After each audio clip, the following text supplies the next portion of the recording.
दोस्तों, स्वागत है आपका आज के पाठ में। आज हम जानकारी प्राप्त करेंगे हिंदी साहित्य के इतिहास लेखन के बारे में। पिछले 150 सालों से हिंदी साहित्य के इतिहास लिखे जा रहे हैं। अब तक हिंदी साहित्य के इतिहास की सैकड़ों पुस्तकें लिखी जा चुकी हैं। इस प्रयास में साहित्य के इतिहास लिखने की पद्धति का भी विकास हुआ है।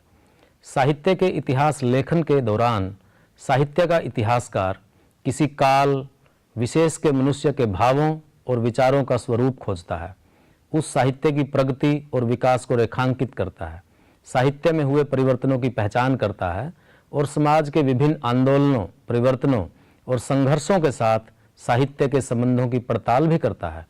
हिंदी साहित्य के इतिहास लेखन की परंपरा पर विचार से हम हिंदी साहित्य के इतिहास को तो समझ ही सकते हैं, इसके साथ साथ इतिहास लेखन के दौरान की इतिहास चेतना और साहित्य चेतना को भी समझा जा सकता है। इतिहास लेखन की परंपरा का विश्लेषण और मूल्यांकन करने पर इसका अनुमान भी सहज ही हो जाएगा कि हिंदी साहित्य के इतिहास लेखक अपने अतीत की चेतना को समग्रता में समझ पाए हैं या नहीं। वे किसी काल के साहित्य के सृजनात्मक व सौंदर्यात्मक पहलुओं का उद्घाटन करने में कितने सफल हो पाए हैं। हर पीढ़ी अपनी बौद्धिक विरासत से जुड़ना चाहती है, अपने जीवन के संकटों को समझने, उनका समाधान खोजने और जीवन को बेहतर बनाने के लिए अतीत के अनुभवों का प्रयोग करना चाहती हैं। इसके लिए उसे इतिहास लिखना पड़ता है। इतिहासकार ओक शाह ने सही कहा था कि इतिहास इतिहासकार का अनुभव है। इतिहासकार के अलावा और कोई इसका निर्माण नहीं करता और इसका निर्माण करने का एकमात्र रास्ता है इतिहास लेखन। साहित्य किसी देश या समाज के आंतरिक जगत का प्रतिबिंब है। मनुष्य के आंतरिक जगत के निर्माण में उसके परिवेश और परंपरा की महत्वपूर्ण भूमिका होती है। परिवर्तनशील समाज में मनुष्य के आंतरिक जगत में निरंतर परिवर्तन होता रहता है।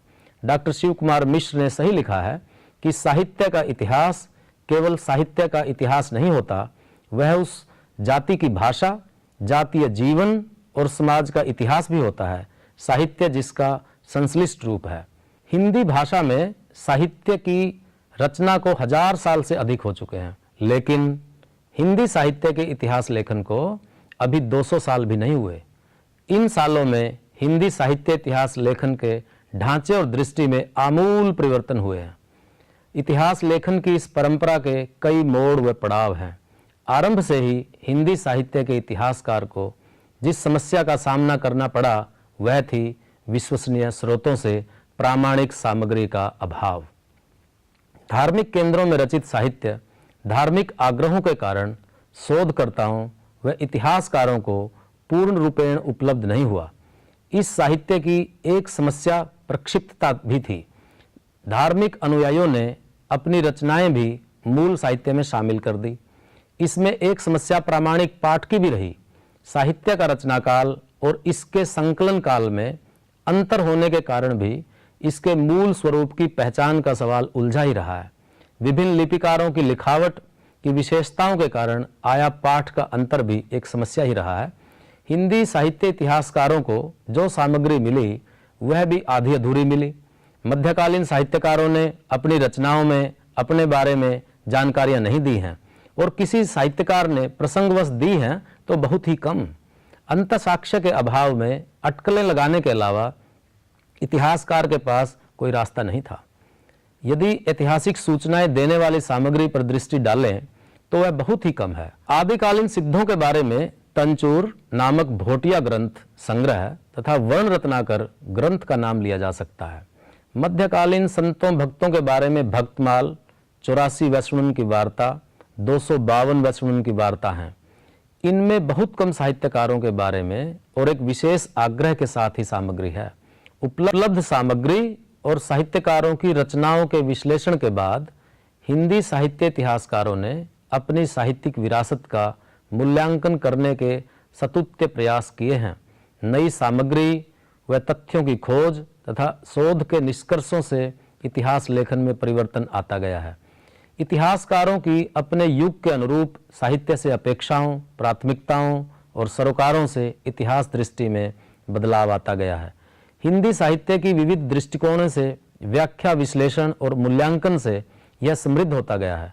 विचार जगत में आए बदलावों और मुद्दों की प्राथमिकताओं के साथ चिंतन मनन की पद्धतियां भी बदली हैं, जिसके प्रभाव को हिंदी साहित्य के इतिहास लेखन पर स्पष्ट तौर पर रेखांकित किया जा सकता है। हिंदी साहित्य के इतिहास लेखन के विकास और परंपरा में आए परिवर्तनों को समझने के लिए हिंदी के इतिहास ग्रंथों पर विचार करना जरूरी है। यहाँ हम हिंदी साहित्य के इतिहासकारों और उनके ग्रंथों की विशेषताओं पर चर्चा करेंगे। हिंदी साहित्य के इतिहासकारों के ग्रंथों के नाम इस प्रकार हैं: गारसा द तासी, इस्तवार द ला literature Hindustani, Shiv Singh Sengar, Shiv Singh Saroj, George Grierson, the modern vernacular literature of Hindustan, Mishra Bandhu Vinod, Ramchandra Shukla, Hindi साहित्य का इतिहास, हजारी प्रसाद द्विवेदी, हिंदी साहित्य की भूमिका, हिंदी साहित्य का आदिकाल, हिंदी साहित्य उद्भव और विकास, राम कुमार वर्मा, हिंदी साहित्य का आलोचनात्मक इतिहास, डॉक्टर धीरेन्द्र वर्मा, हिंदी साहित्य, डॉक्टर नगेंद्र, हिंदी साहित्य का इतिहास, राम स्वरूप चतुर्वेदी, हिंदी साहित्य और संवेदना का विकास, बच्चन सिंह, हिंदी साहित्य का दूसरा इतिहास, गारसा द तासी, हिंदी साहित्य के इतिहास के बारे में एक दिलचस्प बात यह है कि हिंदी साहित्य का पहला इतिहास भारत में नहीं बल्कि फ्रांस में लिखा गया। किसी भारतीय विद्वान या इतिहासकार ने नहीं बल्कि गैर भारतीय ने लिखा। भारतीय भाषा में नहीं बल्कि फ्रांसीसी भाषा में लिखा गया। हिंदी साहित्य के पहले इतिहासकार का नाम है गारसा द तासी। इनके ग्रंथ का नाम है इस्तवार द ला लिटरेचर हिंदुस्तानी। यह पुस्तक पहली बार 2 भागों में प्रकाशित हुई, सन 1839 और सन 1847 में। सन 1871 में 3 भागों में इसका परिवर्धित संस्करण प्रकाशित हुआ। इसमें हिंदी व उर्दू भाषा के लेखकों का परिचय मात्र है। लेखकों का यह परिचय उनके कालक्रम की दृष्टि से नहीं दिया गया बल्कि रोमन लिपि के वर्णक्रम के अनुसार प्रस्तुत किया गया है। यह ग्रंथ इतिहास की कसौटी पर खरा नहीं उतरता। एक तो इसमें हिंदी भाषा के साथ दूसरी भाषाओं के लेखकों को भी शामिल किया गया है। दूसरे, इसमें काल विभाजन व काल की प्रवृत्तियों का विश्लेषण व नामकरण करने का प्रयास नहीं किया गया। बेशक यह ग्रंथ इतिहास के मानदंडों पर खरा न उतरता हो, लेकिन हिंदी साहित्य के इतिहास लेखन की दिशा में पहला कदम होने के कारण इसका ऐतिहासिक महत्व है। शिव सिंह सेंगर, सन 1878 में नवल किशोर प्रेस लखनऊ से शिव सिंह सरोज नामक एक ग्रंथ प्रकाशित हुआ। इसमें 838 कवियों का परिचय और उनकी 2000 रचनाओं के करीब नमूने दिए गए। इसके लेखक ने कवियों के जन्म काल और रचनाओं के रचना काल के संकेत तो दिए हैं, लेकिन वे प्रामाणिक और विश्वसनीय नहीं है। यह ग्रंथ इतिहास की कसौटी पर खरा नहीं उतरता, लेकिन इसके लेखक ने लेखकों की सूची तैयार करने का महत्वपूर्ण कार्य किया है, जो बाद के इतिहासकारों के लिए आधार सामग्री बनी। ग्रियर्सन ने इसका महत्व स्वीकार करते हुए लिखा कि एक देसी ग्रंथ जिस पर मैं अधिकांश निर्भर रहा हूं और प्राय सभी छोटे छोटे कवियों और प्रसिद्ध कवियों के संबंध में प्राप्त सूचनाओं के लिए मैं ऋणी हूं। George Abraham Grierson, George Grierson रचित the modern vernacular literature of Hindustan सन 1888 में एशियाटिक सोसाइटी ऑफ बंगाल की पत्रिका के विशेषांक के रूप में प्रकाशित हुआ।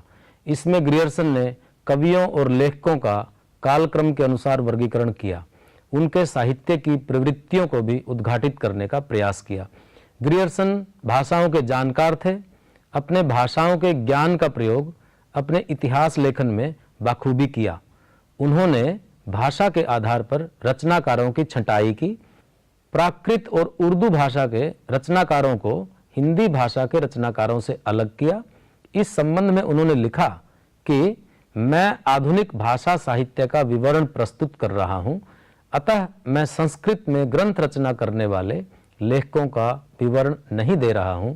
प्राकृत में लिखी पुस्तकों को भी विचार से बाहर कर रहा हूं। भले ही प्राकृत कभी बोलचाल की भाषा रही हो, पर आधुनिक भाषा के अंतर्गत नहीं आती। इस ग्रंथ की लेखन पद्धति के कारण इसे हिंदी साहित्य का पहला इतिहास माना जा सकता है। इसमें साहित्य की प्रवृत्तियों को सामाजिक संदर्भों में व्याख्यायित किया तथा काल विभाजन के गुण दोषों पर विचार किया गया है। मिश्र बंधु श्याम बिहारी मिश्र और सुखदेव बिहारी मिश्र दो भाई थे। ये सन 1899 से सन 1916 तक नागरी प्रचारणी सभा काशी के खोज कार्य निरीक्षक पद पर रहे। नागरी प्रचारणी सभा काशी वह संस्था थी जिसने हिंदी भाषा को स्वरूप देने में उल्लेखनीय कार्य किया था। हिंदी के साहित्य संकलन और उसके विश्लेषण के काम को राष्ट्र निर्माण व हिंदी जाति के सांस्कृतिक उत्थान के तौर पर लिया था। मिश्र बंधुओं द्वारा लिखित इतिहास सन 1913 में मिश्र बंधु विनोद नाम से 3 भागों में प्रकाशित हुआ और इसका चौथा भाग 1934 में प्रकाशित हुआ। इसमें मिश्र बंधुओं ने 5000 रचनाकारों का उल्लेख किया है। रचनाकारों के व्यक्तिगत जीवन के विवरण के साथ उनके साहित्य पर भी प्रकाश डाला गया है। मिश्र बंधु अनेक अज्ञात रचनाकारों को प्रकाश में लाए और मूल्यांकन करके इनका साहित्यिक महत्व बताने की कोशिश भी की। मिश्र बंधुओं ने अपने ग्रंथ को 8 भागों में विभाजित किया। मिश्र बंधुओं की लेखन पद्धति इतिहासकार की नहीं बल्कि कोशकार की पद्धति है। आचार्य रामचंद्र शुक्ल सन 1929 में आचार्य रामचंद्र शुक्ल का हिंदी साहित्य का इतिहास प्रकाशित हुआ। यह नागरी प्रचारणी सभा द्वारा हिंदी शब्द सागर की भूमिका के रूप में लिखा गया था। इसे हिंदी का पहला सुव्यवस्थित इतिहास कहा जा सकता है। आचार्य रामचंद्र शुक्ल ने साहित्य इतिहास को परिभाषित किया और साहित्य के इतिहास लेखन की पद्धति विकसित की। अपनी दृष्टि स्पष्ट करते हुए उन्होंने लिखा कि जबकि प्रत्येक देश का साहित्य वहां की जनता की चित्तवृत्ति का संचित प्रतिबिंब होता है, तब यह निश्चित है कि जनता की चित्तवृत्ति के परिवर्तन के साथ साथ साहित्य के स्वरूप में भी परिवर्तन होता चला जाता है। आदि से अंत तक इन्हीं चित्तवृत्तियों की परंपरा को परखते हुए साहित्य परंपरा के साथ उसका सामंजस्य दिखाना ही साहित्य का इतिहास कहलाता है। जनता की चित्तवृत्ति बहुत कुछ राजनीतिक, सामाजिक, सांप्रदायिक तथा धार्मिक परिस्थिति के अनुसार होती है। अतः कारण स्वरूप इन परिस्थितियों का किंचित दिग्दर्शन भी साथ ही साथ आवश्यक होता है। इस दृष्टि से हिंदी साहित्य का विवेचन करने में यह बात ध्यान में रखनी होगी कि किसी विशेष समय में लोगों में रुचि विशेष का संचार और पोषण किधर से और किस प्रकार हुआ। आचार्य शुक्ल ने इसी आधार पर हिंदी साहित्य के इतिहास को कालों में विभाजित किया और उनका नामकरण किया। यहीं से हिंदी साहित्य के इतिहास लेखन में काल विभाजन और नामकरण की सुदृढ़ परंपरा प्रारंभ हुई। आचार्य रामचंद्र शुक्ल ने हिंदी साहित्य का काल विभाजन और उनके नामकरण किया। काल विभाजन पर तो उतना विवाद नहीं हुआ, लेकिन उनके नामकरण पर काफी विवाद हुआ। उन्होंने हिंदी साहित्य के आदिकाल को वीरगाथा काल नाम दिया, जो बाद में अमान्य हुआ, लेकिन यह उनके समय की सीमा थी। उस समय तक प्रामाणिक सामग्री का अभाव था, जिस कारण उनके निष्कर्ष गलत साबित हुए। आचार्य शुक्ल ने साहित्य का अध्ययन उसके परिवेश और सामाजिक संदर्भों में किया।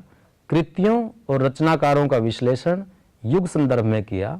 युगों की साहित्य चेतना खोजने और हिंदी की साहित्यिक विरासत की पहचान व मूल्यांकन करने की पद्धति अपनाई। आचार्य शुक्ल से पूर्व हिंदी साहित्य के इतिहास ग्रंथों में कवियों के जीवन वृत्त पर अधिक जोर रहता था, लेकिन आचार्य शुक्ल ने साहित्यकारों के जीवन चरित्र के विवरण को प्रमुखता न देकर उनके साहित्य की प्रवृत्तियों पर प्रकाश डालने की शुरुआत की। आचार्य शुक्ल का इतिहास दृष्टियुक्त इतिहास था। उनके इतिहास पर उनकी आलोचना दृष्टि की छाप स्पष्ट तौर पर परिलक्षित होती है। आचार्य रामचंद्र शुक्ल की इतिहास दृष्टि निर्मित हुई थी हिंदी जाति की सांस्कृतिक रक्षा के बोध से। वे औपनिवेशिक और सामी धर्मों की वैचारिकता को हिंदी जाति की संस्कृति के लिए खतरा मानते थे। इस दृष्टि से विरासत के मूल्यांकन में युगों की शुरुआत के कारणों की सही पहचान नहीं कर पाए। उदाहरण के तौर पर भक्ति काल के उदय के बारे में उनकी मान्यताएं गलत साबित हुई। लोक मंगल व नैतिकता की कसौटी पर कवियों के कवि कर्म के मूल्यांकन के कारण कई मुख्य साहित्यिक धाराओं और साहित्यकारों की उपेक्षा हुई। उदाहरण के तौर पर कबीर और रीतिकाल को विशेष तौर पर रेखांकित किया जा सकता है। इतिहास दृष्टि में इस संकीर्णता की निरंतर आलोचना हो रही है। हिंदी साहित्य इतिहास लेखन में आचार्य रामचंद्र शुक्ल की सबसे बड़ी देन है इतिहास लेखन का ढांचा। उन्होंने हिंदी साहित्य के इतिहासकारों को इतिहास लेखन का पुख्ता आधार प्रदान किया। उसी का परिणाम है कि बाद में छोटे मोटे परिवर्तनों के उसी ढांचे में ही हिंदी साहित्य के इतिहास लिखे गए हैं। आचार्य हजारी प्रसाद द्विवेदी हिंदी साहित्य के इतिहास से संबंधित 3 पुस्तकें लिखी। हिंदी साहित्य की भूमिका 1940, हिंदी साहित्य का आदिकाल 1952 और हिंदी साहित्य उद्भव और विकास 1955। साहित्य के इतिहास के बारे में उनका मानना था कि साहित्य का इतिहास ग्रंथों और ग्रंथकारों के उद्भव और विलय की कहानी नहीं, वह काल स्रोत में बहे आते हुए जीवंत समाज की विकास कथा है। ग्रंथकार और ग्रंथ उस प्राण धारा की ओर सिर्फ इशारा करते हैं, वे ही मुख्य नहीं हैं। मुख्य है वह प्राण धारा जो नाना परिस्थितियों से गुजरती हुई आज हमारे भीतर अपने आप को प्रकाशित कर रही है। आचार्य हजारी प्रसाद द्विवेदी के इतिहास दर्शन ने हिंदी साहित्य इतिहास लेखन को गहरे से प्रभावित किया। उन्होंने परंपरा के संदर्भ में साहित्यकारों और साहित्यिक कृतियों का मूल्यांकन किया। आचार्य हजारी प्रसाद द्विवेदी ने आचार्य रामचंद्र शुक्ल के इतिहास की खामियों की ओर ध्यान दिलाया और इतिहास लेखन विधा को आलोचनात्मक आधार प्रदान किया। आचार्य द्विवेदी ने विशेष तौर पर उन साहित्यिक धाराओं के योगदान को रेखांकित किया जो आज के निम्न वर्गों के भावों विचारों को अपने में समेटे हुए थी। इससे हिंदी साहित्य की जनोन्मुखता को बल मिला। सामूहिक इतिहास लेखन। इतिहास लेखन के कार्य को महत्वपूर्ण मानते हुए इसके लिए सामूहिक प्रयास किए गए। नागरी प्रचारिणी सभा के हिंदी साहित्य के बृहद इतिहास को इसमें रखा जा सकता है, जो 16 भागों में प्रकाशित हुआ। डॉक्टर नगेंद्र के संपादन में हिंदी साहित्य का इतिहास प्रकाशित हुआ, जिसमें अनेक विद्वानों ने योगदान दिया, लेकिन इसमें इतिहास दृष्टि का अभाव ही रहा। इसकी सीमा की ओर स्वयं नगेंद्र जी ने संकेत किया है कि अनेक विद्वानों का समवेत उद्योग होने के कारण इसमें वांछित एकान्विति नहीं है। इसके अलावा विधाओं को केंद्रित करके किसी काल विशेष को आधार बनाकर इतिहास लिखे गए। अपनी पद्धति और सामग्री की विशिष्टता को रेखांकित करने के लिए वैज्ञानिक और दूसरा इतिहास ग्रंथ लिखे गए। छात्रों को परीक्षाओं में सहयोग के लिए भी अनेक ग्रंथों की रचना की गई है। इतिहास लेखन की यह प्रक्रिया निरंतर जारी है। समाज में नई नई विचारधाराएं और आंदोलन हो रहे हैं। विशेष तौर पर अस्मिता के आंदोलन उभार पा रहे हैं, तो दलित दृष्टि और स्त्री दृष्टि से इतिहास लेखन के सतुत्य प्रयास हो रहे हैं। इससे अतीत के साहित्य के प्रति दृष्टिकोण भी बदल रहा है, उसकी व्याख्याएं बदल रही हैं और उसका मूल्यांकन भी बदल रहा है। हिंदी साहित्य के इतिहास लेखन पर औपनिवेशिक दृष्टि का प्रभाव रहा। औपनिवेशिक दृष्टि से अतीत का विश्लेषण और मूल्यांकन किया गया, जिससे हिंदी साहित्य की चेतना का उद्घाटन सही परिप्रेक्ष्य में नहीं हुआ। भक्ति काल के साहित्य के प्रति अपनाए गए दृष्टिकोण से यह समझा जा सकता है। औपनिवेशिक इतिहास बोध ने हिंदी की परंपरा का मूल्यांकन अपने ढंग से किया और उसके जनपक्षीय एवं विद्रोही स्वरों का अनुकूलन करने की कोशिश की। भारतीय इतिहास को धार्मिक सांप्रदायिक संघर्षों और विवादों के दायरे में रखना औपनिवेशिक डिजाइन का हिस्सा था, ताकि वर्तमान में भारतीय जनता को धार्मिक सांप्रदायिक आधार पर आसानी से विभाजित किया जा सके। मध्यकाल के सूफी संतों के अनुयायी हिंदू और मुस्लिम समुदायों और समाज की विभिन्न श्रेणियों से आ रहे थे। भारत की बहुधर्मी, बहुभाषी, बहुसंस्कृति के चरित्र को उभार कर साझी संस्कृति के निर्माण का महत्वपूर्ण काम कर रहे थे। इसे अनदेखा करते हुए इसे मुस्लिम अत्याचार की प्रतिक्रिया के रूप में परिभाषित किया गया। संतों सूफियों के साहित्य को साधना पद्धतियों और मत मतांतरों के तात्विक दायरे में व्याख्या विश्लेषण से साहित्यिकता और विशिष्टता की अनदेखी हुई है। उदाहरण के तौर पर मलिक मोहम्मद जायसी को सूफी दायरे में ही पढ़ा गया। हिंदी साहित्य के इतिहासों में भक्ति काल के साहित्य की आध्यात्मिकता, पारलौकिकता इतना महिमा मंडित किया गया कि लौकिकता और जागतिकता ओझल हो गई। कबीर की रहस्यवादिता पर तो खूब उछल कूद हुई, लेकिन तत्कालीन धर्म सत्ताओं से टकराहट और विद्रोह के स्वरों को उसके सामाजिक कारणों की ओर ध्यान नहीं दिया गया, तत्कालीन शासन सत्ताओं के साथ संघर्ष तथा स्थापित सामाजिक सांस्कृतिक मूल्यों के प्रति आक्रोश में दबी परिवर्तन धर्मी चेतना को प्रमुखता से रेखांकित नहीं किया गया। रीतिकाल की भी उपेक्षा हुई है।